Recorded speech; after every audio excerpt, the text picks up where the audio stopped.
Ito guys, yung Iloilo batchoy guys na kakaiba kasi ang batchoy na natitikman natin sa Manila ay iba rin. Itong batchoy na ginagawa nila, sariling timpla ng taga Iloilo. Ito naman yung kanilang special, 100 pesos halos ng 2 tao na. Kulong-kulo na, ito yung sabaw ng batchoy ni Kuya Toto. Marami mga pinakulong mga buto-buto, kaya malasang-malasa yan. Siyempre guys, hindi mawawala yung ulam. Marami kayo dito guys, pwedeng pagpilang kung ayaw mag-batchoy. Magkanin kayo, maraming ulam, pork silog, pang silog, tapa. Good morning sa inyong lahat. Medyo maulan ng panahon ngayon, kaya naman ang cravings natin ngayon, magbabatchoy tayo kay Kuya Toto. Ito yung batchoy yan guys na nag-trending sa akin 2 years ago. Meron na silang second branch dito sa may Paranaque. Saktong-sakto to, maulan na panahon ngayon. Maraming batchoy yan dito sa Manila. Pero iba to guys, batchoy yan to sa natatitikman natin na batchoy yan. Basta guys, napakasarap niya, napakalinamnam ng sabaw. Punta tayo ng Paranaque. Ito yung cravings natin kasi guys, nag-inom tayo gabi, may hangover tayo, tapos kagigising natin. Tapos ngayon, maulan pa yung panahon. Bagay na bagay yung sabaw na yan. So tara, mag-batchoy muna tayo. Ayun guys, sakto. Tumigil na yung ulan. Papunta na tayo dun sa batchoyan ni Toto's Iloilo Batchoy. Kasama natin si Boss Michael at si Boss Sam. Mamaya ibibigay ko yung location niya pag andun na kami. So tara, punta muna tayo kay Kuya Toto's Iloilo Batchoy. Let's go.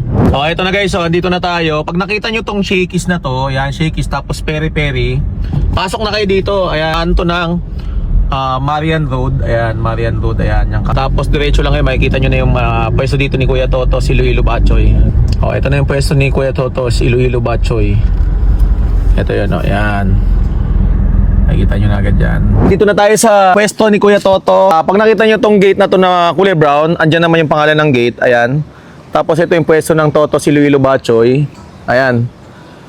Mula kanto siguro mga 100 meters o 80 meters lang. So andito na yung pwesto ni Kuya Toto. Ang laki ng pwesto dito guys. May maayos at malaking dining. Sa dining naman, meron siyang malaking dining dito. Kahit marami kayo dito, family, friends, and ka-office mate nyo, pwede kayo. Hindi lang batchoy guys ang pagpipilian nyo dito. Meron din silang mga lutong ulam dito.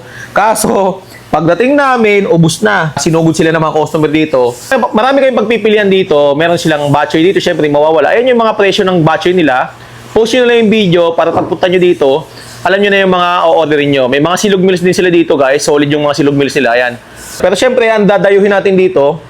Itong batchoy nila. Ayan yung mga presyo ng batchoy nila. Kuya To, magandang hapon Kuya To. Magandang hapon nun, sir. Kuya To, saan to located bagong pwesto mo na to?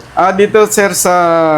Number 9 is Service Road, San Martin de Porres, Paranaque City. Kuya To, anong oras ka nagbubukas dito? Bali, nagbubukas kami dito, sir, mga 8 a.m. at saka hanggang 9 p.m., sir. Close po kami ng Sunday. Open po kami ng Monday to Saturday. Saturday. So Monday to Saturday, close kayo na Sunday, pahinga. Yes. Opo, sir. Andun Yes, sir. pa ba yung kabilang pwesto mo na na-vlog natin? Yes, sir. Nandun pa rin, sir. Ano pa rin yun? Ay, Yes, sir. still pa rin na open pa rin siya? Opo. Bali, overload natin, sir, 200 piso po ito, sir. 200 pesos yan? Opo, Ang sir. dami oh. May itlog na price pa rin, sir. Tsaka ito, sir. Regular. Ano po special po Special. ito. Special po ito, sir. Oh, 100 piso. 100 sir. pesos oh. So, tapos Opo, meron sir. din kayong mga silog na kuya to eh no? Opo, sir. Bang silog, pork silog, tsaka yung tapa, hindi na mawawala. Tapos tita ito, may luto din kayong ulam. Yes po. Ayan, sasabawan na ang kanilang batchoy. Usok-usok talaga yan, sir. Para sa tagulan yan, sir. Yan ang sabaw. Lagyan mo natin ng chili. Natin ng konting toyo. Tikman natin. Saktong-sakto sa malamig na panahon yan, umuulan. Sarap. Nakakamiss yung lasa na to guys. Mas lalong pinasarap yung sabaw niya.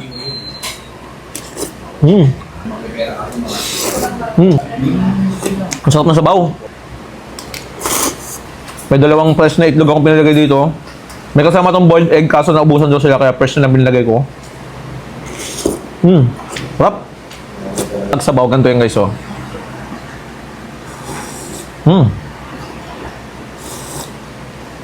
Ang sarap, grabe. Kweto, pwede ba humingi ng sabaw nito, Kweto? Pwede, sir. O, diba? Unlimited sabaw. Woo!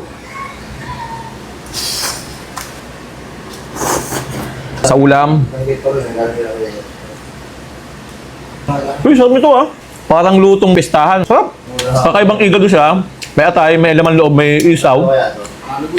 Sarap. Tapa naman, tikman natin yung silog ng tapa. Hindi nga maawat eh. Solid yung lasa ng tapa, guys. Ang sarap din. Ang lambot. Ayan guys, oh, humingi pa tayo ng sabaw, unlimited sabaw. Hopya. Okay na kayo to. O ayan, unlimited sabaw. Basta kaya nyo ubusin at huwag nyo maabusuhin. Sabaw pa lang guys.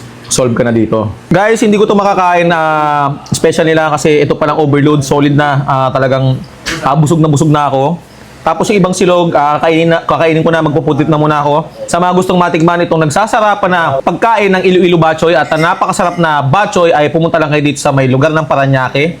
Dito lang to guys sa may kanto ng Shakey's, tapos peri-peri. Service road papunta ng Arca South. Hanapin nyo lang yung Totos Iloilo Batchoy o kaya i-waste nyo naman ang Totos Iloilo Batchoy Parañaque branch. Open sila guys, 8 a.m. hanggang 9 p.m. guys. Dumayo lang kayo, ang sarap ng Iloilo Batchoy dito. Sakto, tag-ulan ngayon, bagay na bagay to ngayon sa inyong mga craving. So guys, kita-kits tayo sa next food trip. Bye-bye!